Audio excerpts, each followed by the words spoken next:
1972. He earned a bachelor's degree in biology, psychology from SUNY Albany in 1975, and a PhD from the University of Texas Tech Research Science Center. Texas Tech University Health Science Center. Right, in 1983. He completed 2 postdoctorate stints at the Rockefeller University in New York and Louisiana State University Medical Center in New Orleans, Louisiana. Nolans. Oh, sorry. Nolans. Sorry. NOLA. Nolans, right? Nolans. Okay, I got it right. That's good. He became research director of infectious diseases at Winthrop University Hospital in Minoa, Long Island, and was an associate professor at Stony Brook University School of Medicine. He invented, this is the one that got me when I did this, bismuth thiols. Thiols? Thiols. Thiols in 1994, and currently consults for Microbiome Biosciences, which licenses his technology. Bismuth thiols are a novel class of antimicrobial agents. That's pretty good for electrical engineers, isn't it? That exhibit patent activity against a broad spectrum of antibiotic-resistant bacteria and microbial biofilms. A biofilm is a cluster of microorganisms growing on surfaces, such as plaques on teeth or drag on the bottom of ships. His invention has enormous potential, particularly in orthopedics to treat hardware and implant-related infections. He holds 4 patents in methods, composition for inhibiting bacteria, biocides, and anti-inflammatory agents. He has authored 3 books, more than 45 published articles, 40 magazine articles, and gave 88 professional presentations. Microbiome Biosciences promotes the development of bismuth thiols to treat biofilms and antibiotic-resistant organisms, or superbugs. Superbugs are deadly and extremely hard to eradicate. Each year in the United States, at least 2 million people are infected with antibiotic-resistant bacteria, directly causing at least 23,000 deaths, according to the Center of Disease Control. His bismuth thiol technology has the potential to save thousands of lives around the world that would otherwise be lost to antibiotic-resistant infections. Did you know right on that one? All right. At this time, our distinguished mayor would like to say a few words. Now we're going to turn it over to Phil, who's going to talk about all this great work he's doing, so that we can all be intelligent. Phil. Yes, sir. Phil, I didn't know books were on the bestseller list. Well, when I started reading about Dr. Phil's bio, it reminded me of a story my dad had told over and over and over again. And I thought quite interesting. My dad, at the age of 12, and for you younger kids in the room, working full-time, unloading boxcars for a fellow by the name of the Banana King.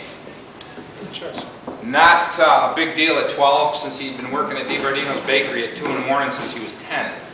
But that was the nature of the times. My dad was unloading a boxcar one day, bananas.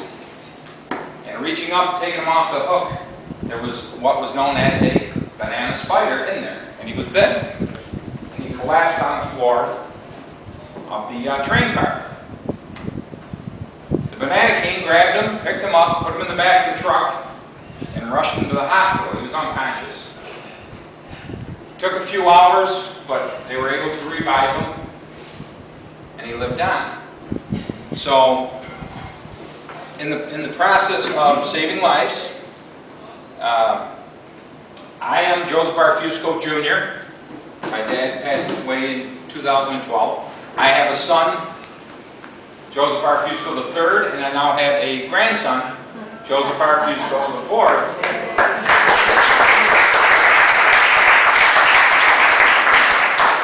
All because Frank, the Banana King Domenico, was there to save his life.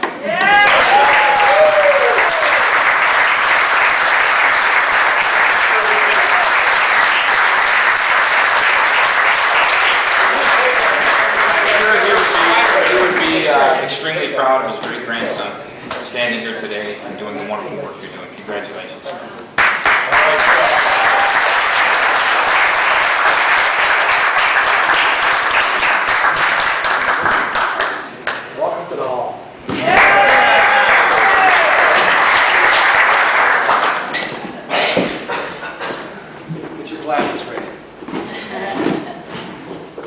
want the living.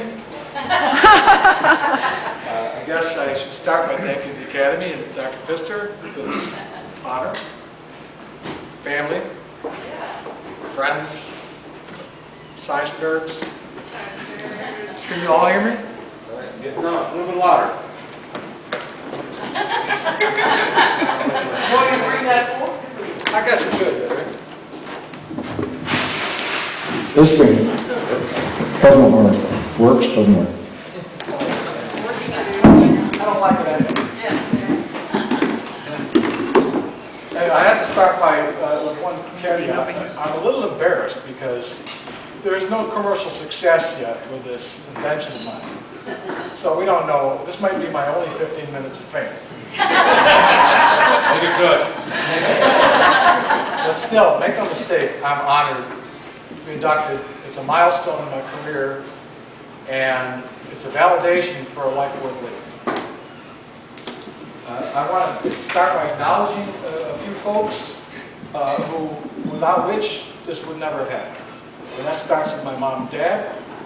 My dad was an intense creative spirit, devoted to his craft, someone who was a role model for living courageously, and someone who told me to stay away from art, which he was an artist, and he told me, do something else in your life. So, and he was also a very hard man to please. I'm still trying to please him to this day. Maybe that's the whole motivation to this.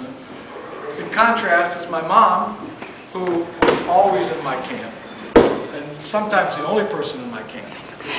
She was interested in health and nutrition, which rubbed off on me. And she was an experimenter in her own right in the kitchen.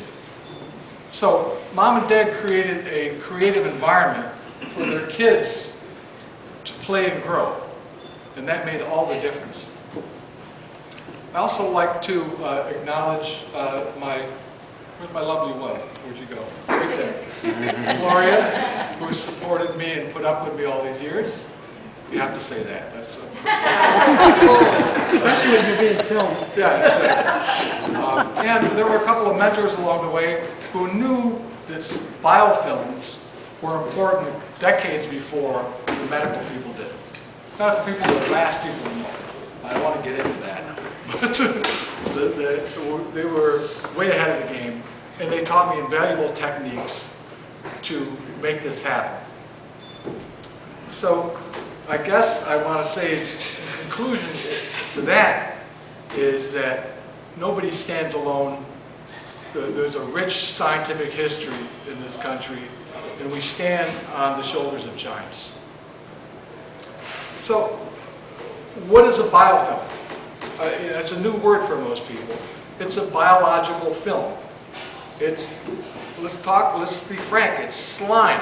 That's what biofilms are. It's slime. It's the film on your teeth. It's the stuff that drags on the bottom of your boat. It's the stuff that lurks in your sink and in your toilet bowl and clogs your drain. The stuff you slip on when you walk into a screen. It corrodes things. It destroys things. It's responsible for approximately 80% of all bacterial infections. Now you're getting maybe the potential of this thing with our anti-slime device. But biofilms can also be healthy. We are teeming with trillions of bacteria in our body, mostly in our lower gut, that are slime biofilm bacteria. And most of the time they're working for us, but sometimes they work against us. Okay? So, what I'd like to do now is introduce to you my arch enemy. And this is this superbug. This is Klebsiella, known to have killed millions and millions and millions of children, the elderly, alcoholics, and anybody with a compromised, faulty, or immature immune system.